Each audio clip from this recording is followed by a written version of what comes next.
जय श्री राम। तो 11वें स्कंद में अध्याय 2 में एक बहुत ही सुंदर कथा आती है, महाराजा निम्नि और 9 योगेंद्रों की। तो चलिए उनको सुनते हैं। श्री शुक उवाच गोविंद भुज गुप्तायां द्वारवत्यं कुरुद्वः अवात्सनी नारदो अवीक्षणं कृष्णोपासन लालसा।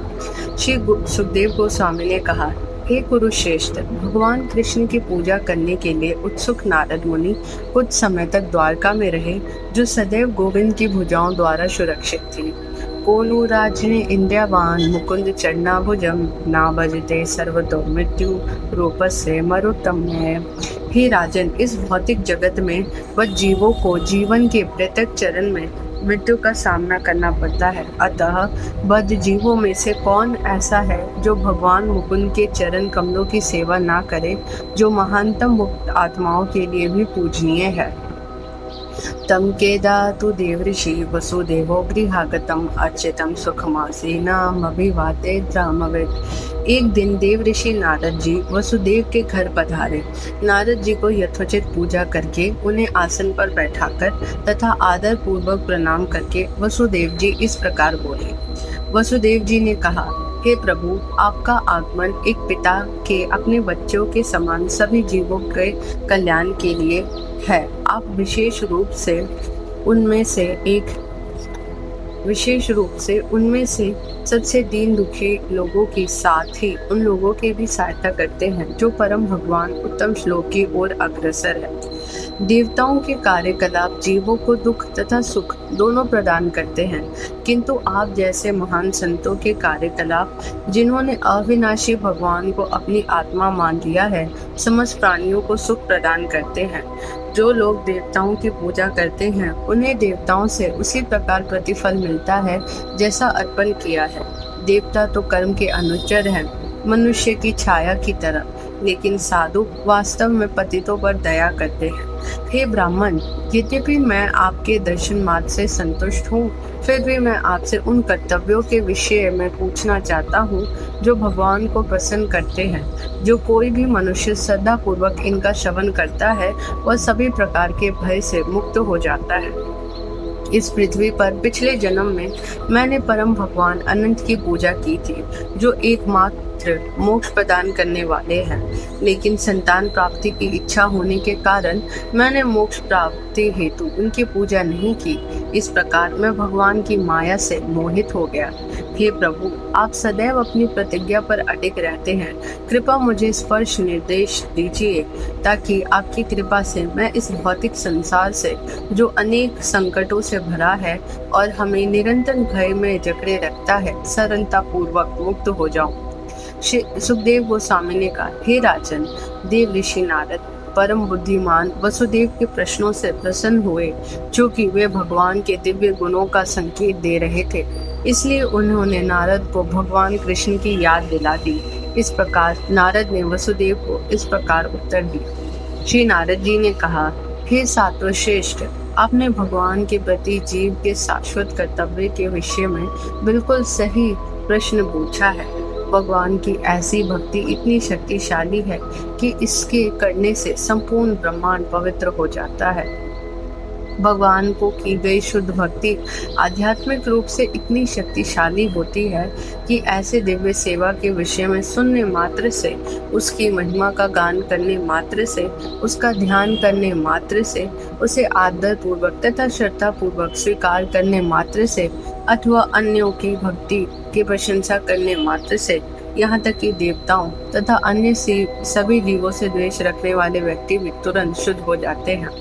आज आपने मुझे मेरे प्रभु परम आनंदमय भगवान नारायण का स्मरण करा दिया। वे परम मंगलमय हैं कि जो कोई उनका श्रवण और कीर्तन करता है, वो पूर्णतः पवित्र हो जाता है। भगवान की भक्ति को समझने के लिए ऋषियों ने महात्मा राजा विदेह तथा ऋषभ के पुत्रों के मध्य हुए वार्तालाप का प्राचीन इतिहास सुनाया है। शंभु मनु ने महाराज प्रियव्रत नामक पुत्र थे, और प्रियव्रत के पुत्र में आग्नेय भी थे। आग्नेय से नाभि का जन्म हुआ, जिससे पुत्र ऋषभ देव कहलाए। श्री ऋषभ देव को परम भगवान वसुदेव का अंश माना जाता है। उन्होंने इस लोक में उन धार्मिक सिद्धांतों का प्रचार करने के लिए अवतार लिया जो जीवों को परम मोक्ष की ओर ले जाता है। उनके 100 पुत्र थे जो सभी वैदिक ज्ञान में पारंगत थे। भगवान ऋषभ देव के 100 पुत्रों में से सबसे बड़े भरत भगवान नारायण के प्रति पूर्णतः समर्पित थे। भगवान की कीर्ति के कारण ही यह ग्रह आज महान भारतवर्ष रूप में विख्यात है। राजा भरत ने सभी प्रकार के भौतिक सुखों को क्षणिक और व्यर्थ समझकर इस भौतिक संसार का परित्याग कर दिया। अपनी सुंदर युवा पत्नी और परिवार को त्याग कर उन्होंने कठोर तपस्या द्वारा भगवान हरि की आराधना की और 3 जन्मों के पश्चात भगवान के धाम को प्राप्त हुए। ऋषभ देव के शेष 9 पुत्र भारतवर्ष के 9 द्वीपों के शासक बने और उन्होंने इस ग्रह पर पूर्ण प्रभुता का प्रयोग किया। 81 पुत्र द्विज ब्राह्मण बने और इन्होंने सकाम यज्ञ कर्म कांड के वैदिक मार्ग को आरंभ करने में सहायता की। ऋषभ के शेष 9 पुत्र परम सौभाग्यशाली ऋषि थे जिन्होंने परम सत्य के ज्ञान का प्रसार करने के लिए अधिक परिश्रम किया। वे नग्न अवस्था में विचरण करते थे और और आध्यात्म शास्त्र में पारंगत थे। उनके नाम थे कवि, हविर, अंतरिक्ष, पगलुद, पिपलायन, अभिहोत्र, दुमिल, कमश, करभाजन। हे ऋषिगण, पृथ्वी पर विचरण करते हुए संपूर्ण ब्रह्मांड को उसकी समस्त स्थूल तथा सूक्ष्म वस्तुओं सहित परमेश्वर की अभिव्यक्ति तथा स्वयं से मानते थे। 9 योगिंद्र मुक्त आत्माएं हैं जो देवताओं से योगी, साधु, दिव्य संगीतज्ञों, यक्षों, मनुष्य और किन्नरों तथा सर्पों जैसे छोटे देवताओं के लोक में स्वतंत्र रूप से भ्रमण करते थे।